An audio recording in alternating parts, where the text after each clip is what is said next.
આપ સૌને પ્રકરણ 1 રાસાયણિક પ્રક્રિયાઓ અને સમીકરણો વિશે ચર્ચા કરીશ. વિદ્યાર્થી મિત્રો, રાસાયણિક પ્રક્રિયાઓ આપણી આસપાસ રોજિંદા જીવનમાં ઘણી બધી થતી હોય છે. એના સામાન્ય ઉદાહરણ જો લઈએ તો પહેલું, ઉનાળામાં ઓરડાના તાપમાને દૂધને ઘણા સમય સુધી જો ખુલ્લું રાખવામાં આવે તો એ ફાટી જાય છે. દૂધ ફાટી જાય છે એટલે કે ખાટું થઈ જાય છે. આ એક રાસાયણિક પ્રક્રિયા થયેલી હોય છે. બીજું ઉદાહરણ લઈએ, લોખંડને ચોમાસામાં ભેજવાળા વાતાવરણમાં રહેતું હોવાને કારણે કાટ લાગતો હોય છે. આ પણ એક પ્રકારની રાસાયણિક પ્રક્રિયા જ છે. ત્રીજું ઉદાહરણ જોઈએ તો આપણે જે ખોરાક લઈએ છીએ એનું આપણા શરીરમાં પાચન થાય છે. આ પાચનની ક્રિયા પણ એક પ્રકારની રાસાયણિક પ્રક્રિયા છે. આવી ઘણી બધી રાસાયણિક પ્રક્રિયાઓ થતી હોય છે. ઉપરની જે 3 પ્રક્રિયાઓ લીધી છે એને આપણે કોઈ રાસાયણિક સમીકરણના સ્વરૂપમાં રજૂ કરતા નથી. હવે આપણે બીજી એવી રાસાયણિક પ્રક્રિયાઓ લઈએ કે જેને રાસાયણિક સમીકરણના સ્વરૂપમાં રજૂ કરી શકતા હોઈએ. પહેલી પ્રક્રિયા છે, મેગ્નેશિયમ ધાતુને પટ્ટીને હવામાં સળગાવવામાં આવે તો તેજસ્વી પ્રકાશ સાથે સળગે છે.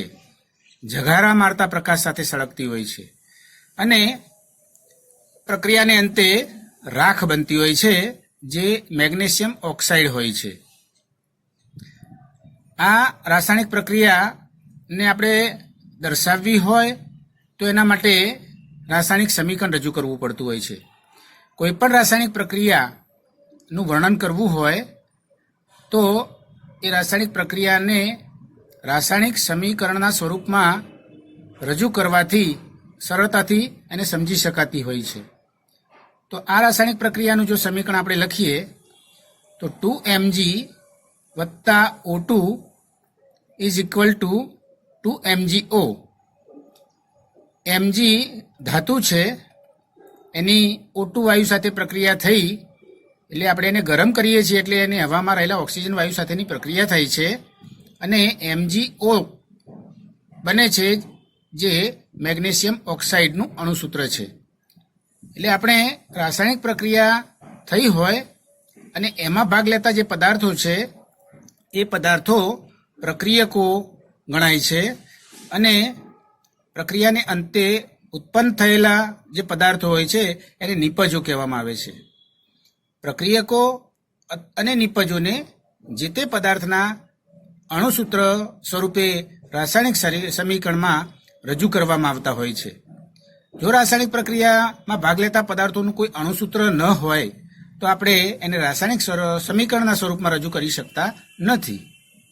હવે બીજી રાસાયણિક પ્રક્રિયા જો જોઈએ તો ઝિંક ધાતુના દાણાદાર ટુકડાઓને મંદ સલ્ફ્યુરિક એસિડ સાથે પ્રક્રિયા કરાવીએ તો ઝિંક સલ્ફેટ અને હાઇડ્રોજન વાયુ ઉત્પન્ન થાય છે. ઝિંક ધાતુના દાણાદાર ટુકડાઓ આપણે કોઈ એક પાત્રમાં મંદ સલ્ફ્યુરિક એસિડનું દ્રાવણ લીધેલું હોય એની અંદર નાખીએ ઝિંક ધાતુના દાણાદાર ટુકડાઓ અને મંદ સલ્ફ્યુરિક એસિડ એક પાત્રમાં લેવામાં આવેલું હોય એમાં જ્યારે નાખીએ ત્યારે રાસાયણિક પ્રક્રિયા થાય છે અને ઝિંક સલ્ફેટ તથા હાઇડ્રોજન વાયુ ઉત્પન્ન થાય છે. આ રાસાયણિક પ્રક્રિયાને જો સમીકરણ સ્વરૂપમાં રજૂ કરીએ તો Zn વત્તા H2SO4 બરાબર ZnSO4 વત્તા H2. Zn એ ઝિંક ધાતુની સંજ્ઞા છે, H2SO4 એ મંદ સલ્ફ્યુરિક એસિડનું અણુસૂત્ર છે, ZnSO4 એટલે ઝિંક સલ્ફેટ અને H2 એટલે હાઇડ્રોજન વાયુ. હવે આ રાસાયણિક પ્રક્રિયામાં આપણે વિચારીએ કે ભાઈ ઝિંક ધાતુના દાણાદાર ટુકડાઓ કેમ લેવામાં આવેલા છે. દાણાદાર ટુકડાઓ એટલે કે મણકા જેવા ગોળ હોય. જો દાણાદાર ટુકડાઓ લઈએ તો એની પ્રક્રિયા કરવા માટેની જે સપાટી છે એ વધી જાય છે. કોઈ પણ પદાર્થ હોય એના ગોળાકાર સ્વરૂપમાં વધુ સપાટી ધરાવતો હોય છે. ચોરસ કે લંબચોરસ જેવી સપાટીઓ કરતાં ગોળાકાર એટલે કે દાણાદાર સપાટી હોય તો એ વધારે પ્રમાણમાં બીજા પદાર્થની સાથે રાસાયણિક પ્રક્રિયા અનુભવી શકે છે. એટલે ઝીંકના દાણાદાર ટુકડા લેવામાં આવતા હોય છે, એટલે આ પ્રક્રિયા ઝડપથી થઈ શકે. હવે આ ઉપર જે સમીકરણો લખ્યા છે એમાં સમીકરણો સંતુલિત છે. પહેલું સમીકરણ જે હતું ઉપર 2mg વત્તા O2 બરાબર 2mgO એ સંતુલિત સમીકરણ હતું. એમાં સંતુલિત સમીકરણ એટલા માટે કહી શકીએ કે પ્રક્રિયકો તરીકે ડાબી બાજુ જે પદાર્થો લખેલા હોય છે, જે તે તત્વો હોય છે એમના પરમાણુઓની સંખ્યા અને જમણી બાજુ નિપજો તરીકે લખેલા જે પણ પદાર્થો હોય છે એમાં રહેલા તત્વના પરમાણુઓની સંખ્યા બંને બાજુ દરેક તત્વના પરમાણુઓની સંખ્યા એક સરખી હોવી જરૂરી છે. એટલે 2mg વત્તા O2 બરાબર 2mgO જે સમીકરણ હતું એમાં ડાબી બાજુ mg ધાતુના અથવા mg તત્વના પરમાણુઓની સંખ્યા 2 છે. જમણી બાજુ પણ 2mgO લખેલું છે એટલે 2mg કહેવાય. એટલે mgના પરમાણુની સંખ્યા એક સરખી છે. એ જ રીતે બીજું તત્વ O છે, ઓક્સિજન. એટલે O2ના અંદર જોઈએ તો 2 પરમાણુઓ છે અને જમણી બાજુ જોઈએ તો 2mgO લખ્યું છે એટલે O ના પણ 2 પરમાણુઓ ગણાય. એટલે સંતુલિત સમીકરણ છે. નીચેનું બીજું સમીકરણ જે છે એમાં Zn વત્તા H2SO4 બરાબર ZnSO4 વત્તા H2 જે લખ્યું છે એમાં Zn ડાબી બાજુ એક જ પરમાણુ છે, જમણી બાજુ પણ Znનું એક પરમાણુ છે. બીજા તત્વમાં પણ એ જ રીતે વિચારીએ તો સરખા પરમાણુઓ દેખાય છે. એટલે ઉપરના સમીકરણમાં આપણે કોઈ સંખ્યા ગુણાકારમાં મૂકવાની જરૂર પડી નથી. હવે આપણે એક નવું સમીકરણ લઈ અને સમતોલિત સમીકરણ કેવી રીતે એને બનાવી શકીએ છીએ. જો હોય તો વાંધો નહીં, પણ ન હોય તો એને કેવી રીતે સમતોલિત સમીકરણ બનાવી શકાય છે. તો સમીકરણ જોઈએ Fe વત્તા H2O બરાબર Fe3O4 વત્તા H2. આ એક રાસાયણિક સમીકરણ છે જેમાં આયર્ન Fe ધાતુની પાણી સાથે રાસાયણિક પ્રક્રિયા થાય છે એટલે આયર્ન ઓક્સાઇડ Fe3O4 બને છે અને હાઇડ્રોજન વાયુ ઉત્પન્ન થાય છે. હવે જોઈએ આમાં તો આયર્ન Fe તત્વના પરમાણુની સંખ્યા ડાબી બાજુ ફક્ત 1 છે, પરંતુ જમણી બાજુ નિપજોમાં જોઈએ તો Fe ધાતુ તત્વના પરમાણુની સંખ્યા 3 છે. એટલે અહીંયા સીધી દ્રષ્ટિએ જોઈએ તો ખ્યાલ આવી જાય છે કે ભાઈ આયર્ન Feના પરમાણુની સંખ્યા બંને બાજુ એક સરખી નથી. તો આપણે આ રાસાયણિક સમીકરણ સમતોલિત સમીકરણ છે એમ ન કહી શકીએ. તો આ સમીકરણને સમતોલિત સમીકરણ બનાવવું હોય તો શું કરવું જોઈએ? તો આમાં એક પછી એક તત્વના પરમાણુઓની સંખ્યા સરખી કરતા જવી જોઈએ.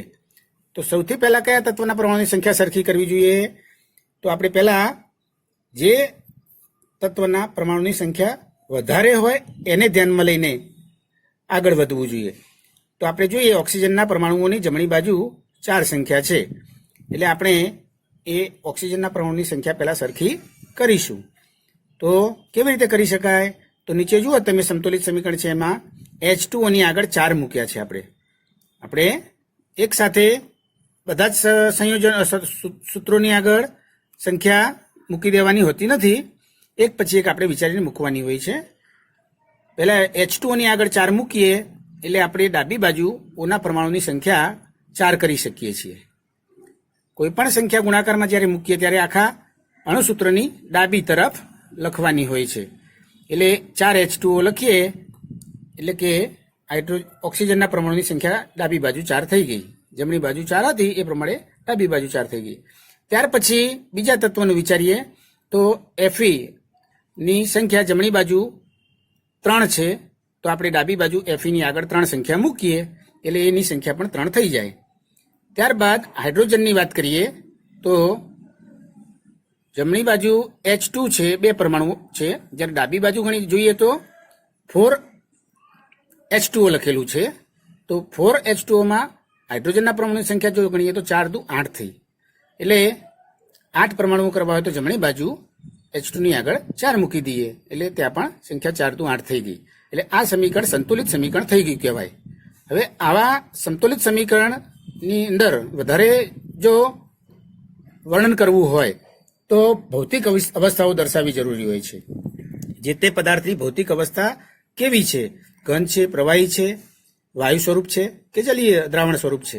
તો એના માટે જુઓ 3Fe નીચે S લખ્યું છે વત્તા 4H2O કૌંસમાં L લખ્યું છે, એ જ પ્રમાણે Fe3O4 કૌંસમાં S લખ્યો છે અને વત્તા H2 કૌંસમાં G લખ્યો છે. S એટલે ઘન પદાર્થ માટેની સંજ્ઞા છે, જે ઘન સ્વરૂપમાં છે પદાર્થ એવું સ્વરૂપ દર્શાવે છે. એ જ રીતે પાણી લિક્વિડ છે, પ્રવાહી સ્વરૂપ છે એ દર્શાવે છે. Fe3O4 ઘન સ્વરૂપ છે એ દર્શાવે છે અને હાઇડ્રોજન વાયુ સ્વરૂપ છે એટલે એની સંજ્ઞા G બતાવી છે. એટલે આ રીતે મિત્રો આપણે સંતુલિત સમીકરણ બનાવી શકીએ છીએ. એટલે રાસાયણિક સમીકરણને હંમેશા યોગ્ય રીતે દર્શાવવા માટે એમાં ભૌતિક પદાર્થોની અવસ્થાઓ પણ દર્શાવવી જરૂરી હોય છે. તો આટલું આજે આપણે સમજીએ છીએ. આવતીકાલે આગળ વિશેષ ચર્ચા કરીશું.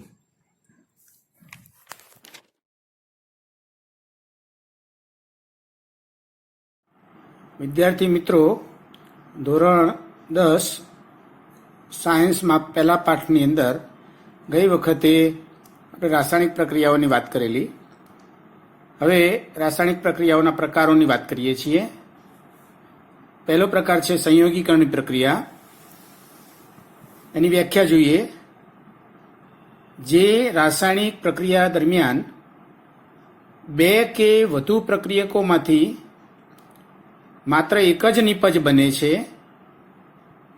તેને સંયોગીકરણ પ્રક્રિયા કહે છે. એટલે કે જે રાસાયણિક પ્રક્રિયા દરમિયાન બે કે વધુ પ્રક્રિયકો હોય એમની વચ્ચે પ્રક્રિયા થઈ અને માત્ર એક જ નિપજ બને છે, એવા પ્રકારની જે રાસાયણિક પ્રક્રિયા હોય તેને સંયોગીકરણ પ્રક્રિયા કહે છે. હવે એના ઉદાહરણો જોઈએ આપણે. પહેલું ઉદાહરણ C+O2 = CO2. કોલસાનું હવામાં દહન કરવામાં આવે તો કાર્બન ડાયોક્સાઇડ વાયુ બને છે. અહીંયા પ્રક્રિયકો બે છે. C એટલે કાર્બન કોલસો અને O2 એટલે ઓક્સિજન વાયુ. આ બે પ્રક્રિયકો વચ્ચે પ્રક્રિયા થવાથી માત્ર એક જ નિપજ રૂપે કાર્બન ડાયોક્સાઇડ વાયુ બને છે. બીજું ઉદાહરણ જોઈએ. 2H2 + O2 = 2H2O. અહીંયા પ્રક્રિયકો તરીકે હાઇડ્રોજન વાયુ છે અને ઓક્સિજન વાયુ છે. આ બંનેની વચ્ચે રાસાયણિક પ્રક્રિયા થઈ માત્ર એક જ નિપજ તરીકે H2O એટલે કે પાણી બને છે. ત્રીજું ઉદાહરણ જોઈએ. CaO + H2O = CaOH2 વત્તા ઉષ્મા. અહીંયા CaO એટલે કડી ચૂનો, H2O એટલે પાણી. કડી ચૂનાની પાણી સાથે પ્રક્રિયા થાય ત્યારે CaOH2 એટલે કે ફોડેલો ચૂનો બને છે અને ઉષ્મા રૂપે ઉર્જા ઉત્સર્જિત થાય છે. અહીંયા પણ પ્રક્રિયકો બે છે, કડી ચૂનો અને પાણી. કડી ચૂનાને પાણીમાં જ્યારે નાખવામાં આવે છે ત્યારે CaOH2 એટલે કે ફોડેલો ચૂનો બને છે, જેને ભીંજવેલો ચૂનો પણ કહી શકાય.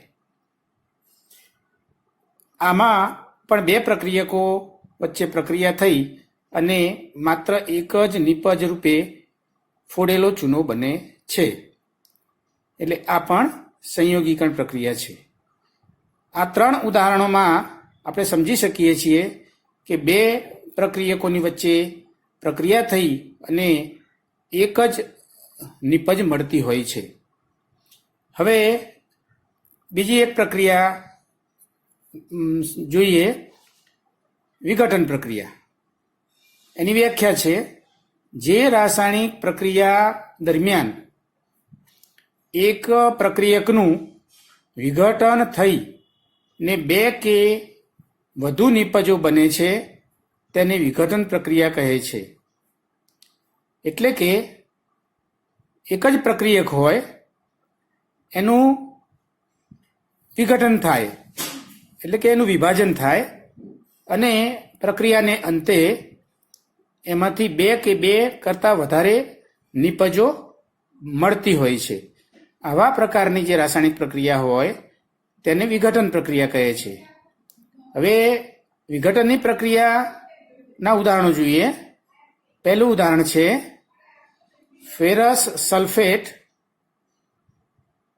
નું ઉષ્મા ઉર્જા વડે વિઘટન થાય છે ત્યારે એમાંથી ફેરિક ઓક્સાઇડ અને સલ્ફર ડાયોક્સાઇડ તેમજ સલ્ફર ટ્રાયોક્સાઇડ વાયુ બને છે. 2FeSO4 બરાબર Fe2O3 વત્તા SO2 વત્તા SO3. અહીંયા ફક્ત એક જ પ્રક્રિયક છે FeSO4 એટલે કે ફેરસ સલ્ફેટ, જેને ગરમી આપવામાં આવે, ખૂબ જ પ્રમાણમાં ઉર્જા આપવામાં આવે તો એનું વિઘટન થાય છે અને એમાંથી Fe2O3 એટલે કે ફેરિક ઓક્સાઇડ બને છે, SO2 એટલે સલ્ફર ડાયોક્સાઇડ વાયુ બને છે ઉત્પન્ન થાય છે અને SO3 વાયુ એટલે કે સલ્ફર ટ્રાયોક્સાઇડ વાયુ ઉત્પન્ન થાય છે. એટલે એક જ પ્રક્રિયકમાંથી નિપજ રૂપે 3 પદાર્થો આપણને મળે છે. બીજી પ્રક્રિયા જોઈએ. CaCO3 ઉષ્મા ઉર્જા આપવાથી એનું વિઘટન થઈને એમાંથી CaO પ્લસ CO2 બને છે. CaCO3 એટલે ચૂનાનો પથ્થર, જેને ખૂબ જ ગરમી આપવામાં આવે એટલે એનું વિઘટન થાય છે અને એમાંથી કેલ્શિયમ ઓક્સાઇડ એટલે કે કડી ચૂનો બને છે અને કાર્બન ડાયોક્સાઇડ વાયુ ઉત્પન્ન થાય છે. CaCO3 એટલે કેલ્શિયમ કાર્બોનેટ, જેને ચૂનાનો પથ્થર પણ કહે છે. આ પ્રક્રિયામાં પણ પ્રક્રિયક એક છે અને એમાંથી નિપજ રૂપે 2 પદાર્થો આપણને મળે છે. ત્યારબાદ ત્રીજું ઉદાહરણ જોઈએ. 2PbNO3 ટ્વાઇસ ઉષ્મા ઉર્જા આપવામાં આવે એટલે એમાંથી 2PbO વત્તા 4NO2 વત્તા O2 એટલે કે લેડ નાઇટ્રેટ ને ખૂબ જ ઉષ્મા ઉર્જા આપવામાં આવે છે ત્યારે તેનું વિઘટન થાય છે અને તેમાંથી લેડ ઓક્સાઇડ PbO તેમજ NO2 એટલે કે નાઇટ્રોજન ડાયોક્સાઇડ વાયુ ઉત્પન્ન થાય છે અને O2 એટલે કે ઓક્સિજન વાયુ ઉત્પન્ન થાય છે.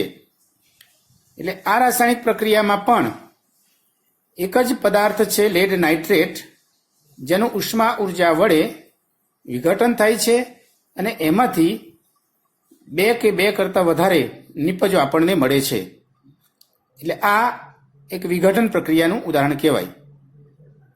ચોથું ઉદાહરણ જોઈએ તો 2AgCl સૂર્યપ્રકાશની હાજરીમાં એમાંથી 2 પદાર્થો બને છે 2Ag પ્લસ Cl2.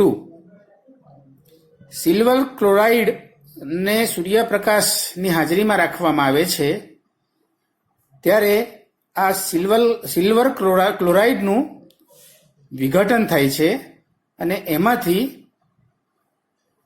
સિલ્વર ધાતુ છૂટી પડે છે અને ક્લોરીન વાયુ ઉત્પન્ન થાય છે. એટલે આ રાસાયણિક પ્રક્રિયા છે એ સૂર્યપ્રકાશની હાજરીમાં થાય છે. સિલ્વર ક્લોરાઇડ એક પદાર્થ હતો, એમાંથી 2 નવા પદાર્થો નિપજ રૂપે આપણને મળે છે. એટલે આ રીતે વિઘટનની પ્રક્રિયા થતી હોય છે. આ વિઘટનની પ્રક્રિયા માટે કેટલીક વાર ઉષ્મા ઉર્જા વડે પણ વિઘટન પ્રક્રિયા થઈ શકે છે.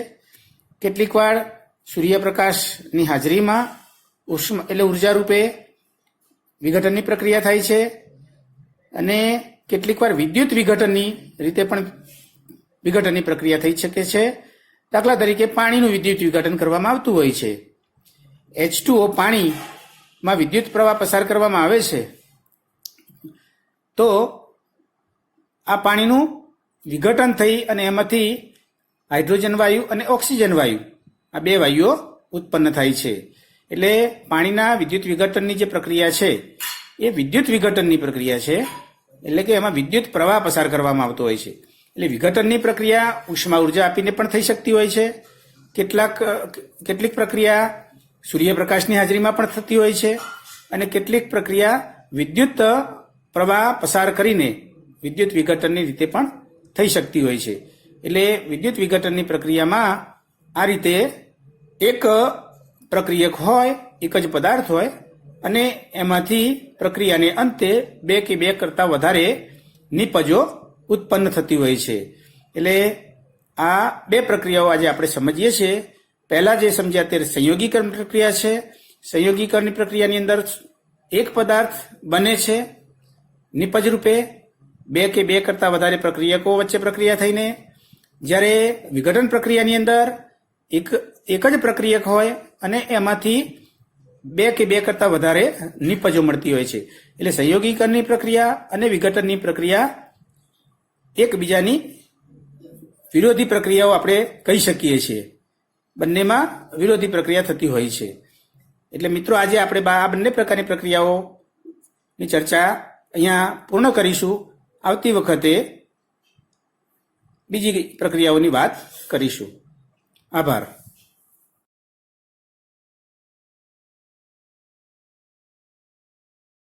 સાયન્સમાં પહેલા પાઠની અંદર આપણે રાસાયણિક પ્રક્રિયાઓ વિશે સમજી રહ્યા છીએ. રાસાયણિક પ્રક્રિયાઓના અન્ય પ્રકારો વિશે આપણે વાત કરીએ. ત્રીજો પ્રકાર છે વિસ્થાપન પ્રક્રિયા. વિસ્થાપન પ્રક્રિયાની વ્યાખ્યા છે જે રાસાયણિક પ્રક્રિયામાં વધુ સક્રિય ધાતુ ઓછી સક્રિય ધાતુના દ્રાવણમાંથી ધાતુને છૂટી પાડે છે તેને વિસ્થાપન પ્રક્રિયા કહે છે. વિસ્થાપન પ્રક્રિયાના ઉદાહરણો જોઈએ. પહેલું ઉદાહરણ છે Fe+CuSO4 બરાબર FeSO4 વત્તા Cu. આયર્નની કોપર સલ્ફેટ સાથે પ્રક્રિયા થાય ત્યારે ફેરસ સલ્ફેટ અને કોપર ધાતુ છૂટી પડે છે. આ જે રાસાયણિક પ્રક્રિયા છે એમાં આપણે જોઈએ તો આયર્ન ધાતુ Fe ધાતુ CuSO4 એટલે કે કોપર સલ્ફેટનું જલીય દ્રાવણ છે એમાંથી કોપર ધાતુને છૂટી પાડે છે. જે સંયોજન રૂપે હતી એ કોપર ધાતુ મુક્ત થઈ છે. એટલે કે કોપર સલ્ફેટના દ્રાવણમાંથી કોપર ધાતુનું વિસ્થાપન થયું છે. એટલે આવી રીતે જ્યારે કોઈ ધાતુનું જલીય દ્રાવણ હોય જેમાં ધાતુ સંયોજન રૂપે રહેલી હોય છે એ ધાતુને મુક્ત કરવા માટે એટલે કે એને વિસ્થાપિત કરવા માટે એના કરતાં વધારે સક્રિય ધાતુનો ઉપયોગ કરવામાં આવે છે. આ સમીકરણમાં કોપર ધાતુ કરતાં આયર્ન ધાતુ વધારે સક્રિય છે જેથી આયર્ન ધાતુ કોપર ધાતુનું વિસ્થાપન કરી શકે છે. બીજું ઉદાહરણ જોઈએ. Zn+CuSO4 બરાબર ZnSO4 વત્તા Cu. આ સમીકરણમાં પણ આ પ્રક્રિયામાં પણ કોપર ધાતુનું વિસ્થાપન થાય છે.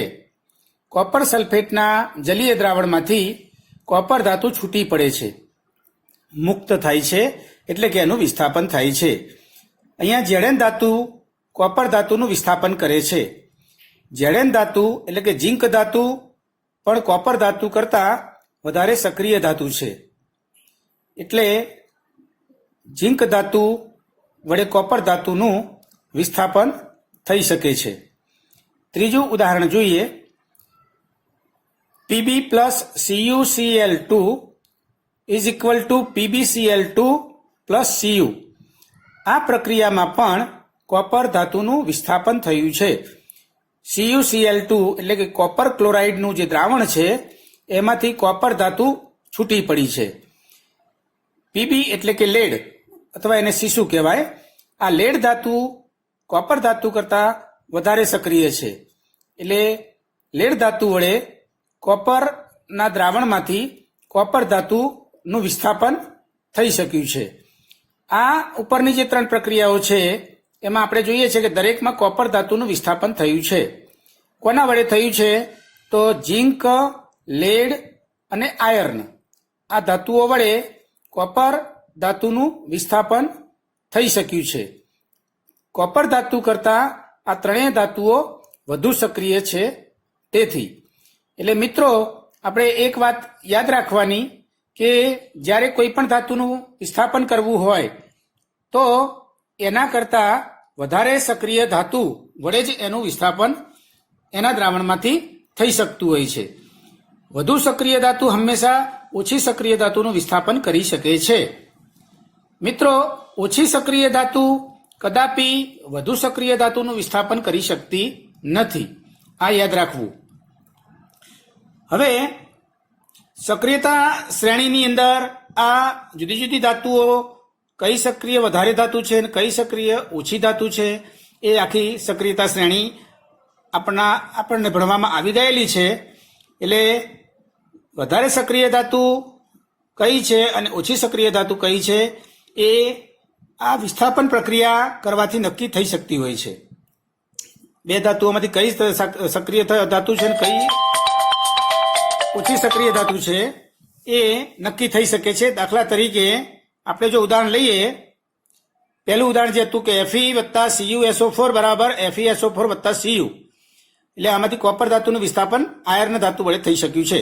પણ જો એના બદલે આપણે Cu બરાબર સમજો, Cu પ્લસ FeSO4 એટલે કે આયર્ન સલ્ફેટનું દ્રાવણ લીધું હોય અને Cu ધાતુ કોપર ધાતુ વડે જો આપણે આયર્નનું વિસ્થાપન કરવું હોય તો થઈ શકે નહીં.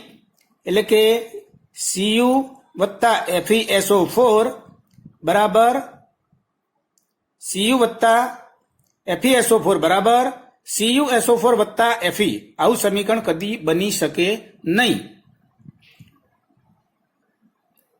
આયર્ન ધાતુ વડે કોપરનું વિસ્થાપન થઈ શકતું હોય છે, પરંતુ કોપર ધાતુ વડે આયર્નના દ્રાવણમાંથી આયર્ન ધાતુને છૂટી પાડી શકાતી નથી.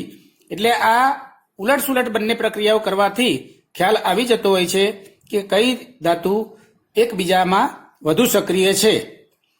એટલે સક્રિયતા શ્રેણીમાં ઓછી સક્રિય ધાતુ કરતાં વધારે સક્રિય ધાતુ કઈ છે એ નક્કી કરવા માટે આ વિસ્થાપન પ્રક્રિયાનો ઉપયોગ થાય છે. હવે ચોથી રાસાયણિક પ્રક્રિયા છે દ્વિવિસ્થાપન પ્રક્રિયા. દ્વિવિસ્થાપન પ્રક્રિયા એની વ્યાખ્યા છે જે પ્રક્રિયાઓમાં પ્રક્રિયકો વચ્ચે આયનોની આપલે થતી હોય તેને દ્વિવિસ્થાપન પ્રક્રિયા કહે છે. હવે ઉદાહરણ જોઈએ ત્યારે તમને જલ્દી ખબર પડશે. Na2SO4 વત્તા BaCl2 બરાબર BaSO4 વત્તા 2NaCl. સોડિયમ સલ્ફેટ અને બેરિયમ ક્લોરાઇડ વચ્ચે રાસાયણિક પ્રક્રિયા થાય છે ત્યારે BaSO4 એટલે બેરિયમ સલ્ફેટ અને NaCl એટલે કે સોડિયમ ક્લોરાઇડ બને છે. અહીંયા મિત્રો આયનો ઉત્પન્ન થયા હોય છે Ba+2 અને SO4-2 સંયોજકતા ધરાવતા જે આયનો છે એ પ્રક્રિયામાં ઉત્પન્ન થયેલા હોય છે. એ આયનો જોડાઈને BaSO4 બનાવે છે.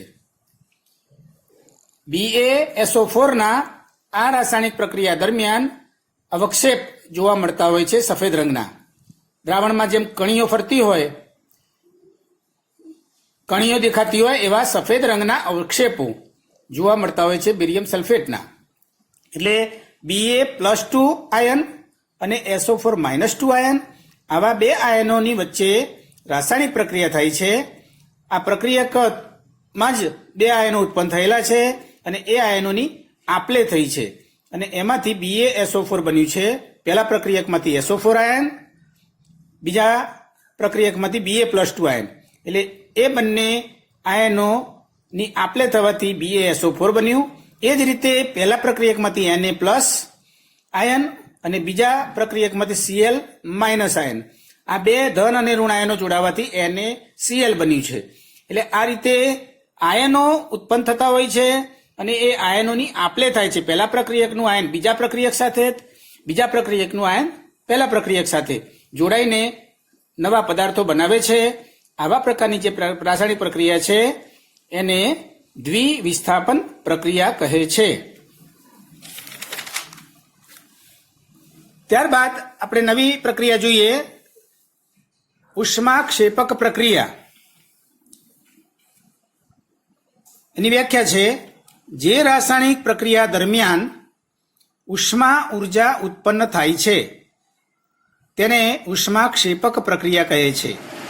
એના ઉદાહરણો જોઈએ. CaO વત્તા H2O બરાબર CaOH2 વત્તા ઉષ્મા ઉર્જા. જો પ્રક્રિયામાં નિપજો જે બની છે એમાં વત્તા કરીને ઉષ્મા ઉર્જા લખેલી છે. એટલે આ રાસાયણિક પ્રક્રિયા એવી છે કે જેમાં પ્રક્રિયા કરવા માટે કોઈ પણ પ્રકારની ઉર્જા આપવાની જરૂર હોતી નથી, પરંતુ પ્રક્રિયા દરમિયાન જ ઉષ્મા ઉર્જા ઉત્પન્ન થાય છે. એટલે કળી ચૂનો જ્યારે પાણીમાં નાખવામાં આવે છે, આપણે જ્યારે ચૂનો દળવા માટે લાવીએ છીએ ત્યારે જ્યારે પાણીમાં એને નાખીએ છીએ ત્યારે પાણીમાંથી વરાળો ઉત્પન્ન થતી હોય છે. આ જ પ્રક્રિયા છે. એટલે ઉષ્મા ઉર્જા ઉત્પન્ન થઈ છે, એટલે આ ઉષ્માક્ષેપક પ્રક્રિયા કહેવાય. બીજી પ્રક્રિયા જોઈએ, C6H12O6 વત્તા 6O2 બરાબર 6CO2 વત્તા 6H2O વત્તા ઉષ્મા ઉર્જા. C6H12O6 એ ગ્લુકોઝનું અણુસૂત્ર છે. આપણે જ્યારે ખોરાક લઈએ છીએ ત્યારે એનું સાદામાં સાદા પદાર્થમાં રૂપાંતર થાય છે અને ગ્લુકોઝ કહેવાય. એ ગ્લુકોઝનું આપણે શ્વાસમાં લીધેલો જે ઓક્સિજન વાયુ હોય છે એ કોષોની અંદર પ્રવેશે ત્યારે કોષીય પાચનની ક્રિયા થાય છે, જેમાં ગ્લુકોઝના અણુનું વિઘટન થાય છે અને એમાંથી કાર્બન ડાયોક્સાઇડ વાયુ, પાણી અને ઉષ્મા ઉર્જા ઉત્પન્ન થાય છે. આ ઉષ્માક્ષેપક પ્રક્રિયા છે. ત્રીજું ઉદાહરણ જોઈએ, કુદરતી વાયુનું સળગવું.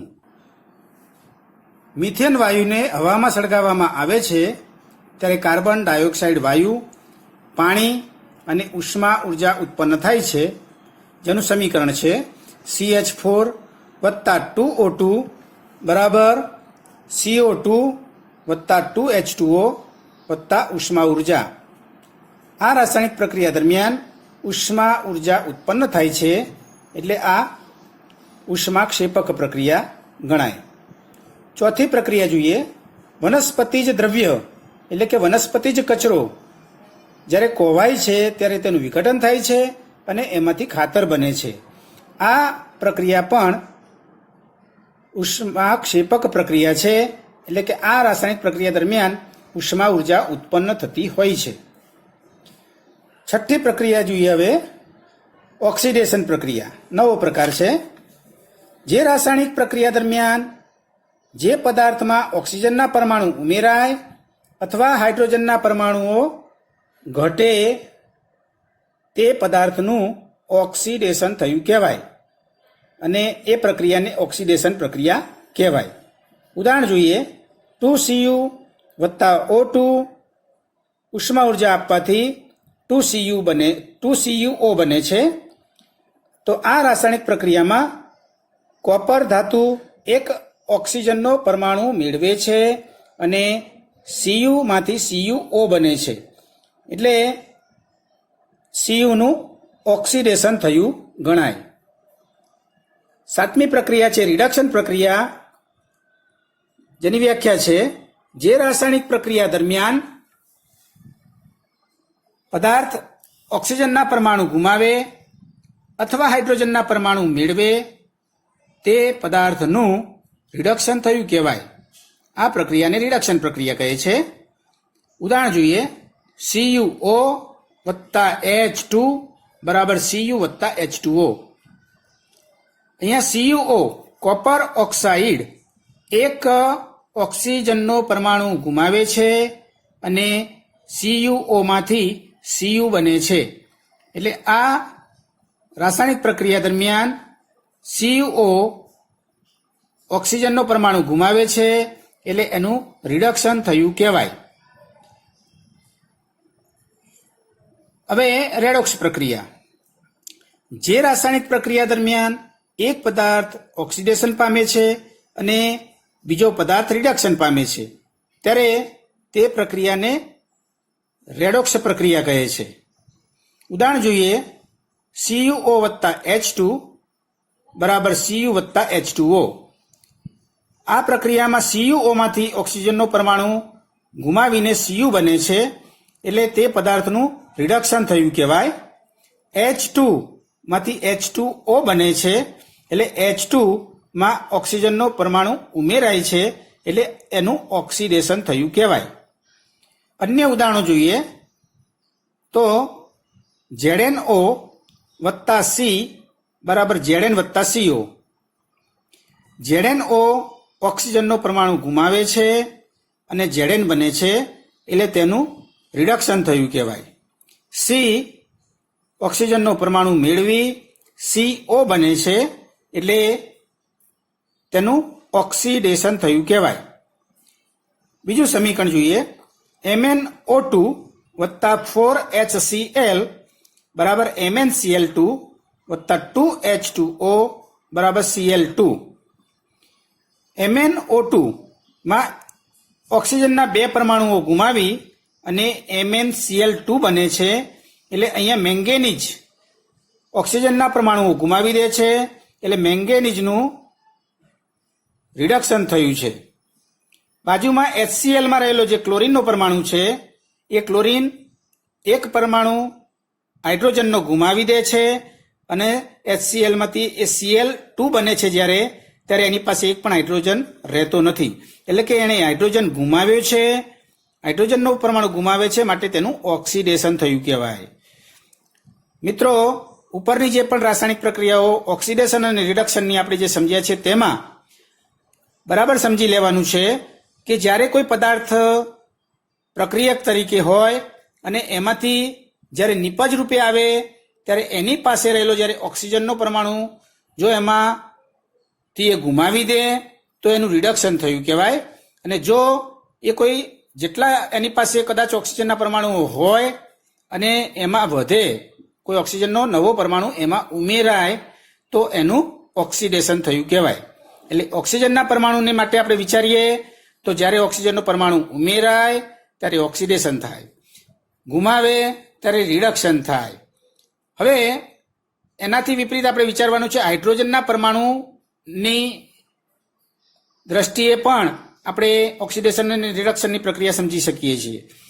જો હાઇડ્રોજનનો પરમાણુ કોઈ પદાર્થમાં ઉમેરાય છે ત્યારે એનું રિડક્શન થાય છે અને હાઇડ્રોજનનો પરમાણુ જ્યારે કોઈ પદાર્થ ગુમાવે છે ત્યારે એનું ઓક્સિડેશન થાય છે. એટલે આ બરાબર સમજી લેવાનું રહેશે. છેલ્લો મુદ્દો છે પાઠનો, ખોરાપણું એટલે શું? તો તેલ અથવા ચરબીયુક્ત પદાર્થોનું જ્યારે ઓક્સિડેશન થાય છે ત્યારે પદાર્થનો અસલ સ્વાદ હોય છે તે બદલાઈ જાય છે, જેને ખોરાપણું કહે છે. આપણે બજારમાંથી ખારી સિંગ લાવ્યા હોઈએ અને ઘણા દિવસો સુધી જો એનો ઉપયોગ ન કર્યો હોય તો ક્યારેક એ ખોરી લાગે છે, એનો સ્વાદ બદલાઈ ગયેલો હોય છે. આવું થવાનું કારણ શું છે? તો એમાં રહેલા તેલ અથવા ચરબીયુક્ત જે પદાર્થો છે એનું ઓક્સિડેશન થઈ જાય છે અને જેને કારણે એ પદાર્થનો અસલ સ્વાદ બદલાઈ ગયો હોય છે. એટલે એને ખોરાપણું કહે છે. હવે આ ખોરાપણું દૂર કરવા માટે આવા પદાર્થોની અંદર એનું એન્ટી ઓક્સિડેશન પદાર્થો ઉમેરીને ઓક્સિડેશન થતું અટકાવવામાં આવતું હોય છે. એન્ટી ઓક્સિડન્ટ પદાર્થો એમાં ઉમેરવામાં આવેલા હોવાથી આવા પદાર્થોનું ઘણા લાંબા સમય સુધી ઓક્સિડેશન ન થતું હોય એને કારણે એનો સ્વાદ બદલાઈ જતો નથી. એટલે એનું ખોરાપણું અટકાવી શકાય છે. મિત્રો, અહીંયા આપણો પહેલો પાઠ પૂર્ણ થાય છે. પાઠના તમામ મુદ્દાઓ, તમામ પ્રકારની રાસાયણિક પ્રક્રિયાઓ, એના સમીકરણો બધું જ વ્યવસ્થિત સમજી તૈયાર કરી અને પાઠના તમામ સવાલ જવાબ ખૂબ સરસ રીતે તમારા ચોપડામાં લખજો આભાર.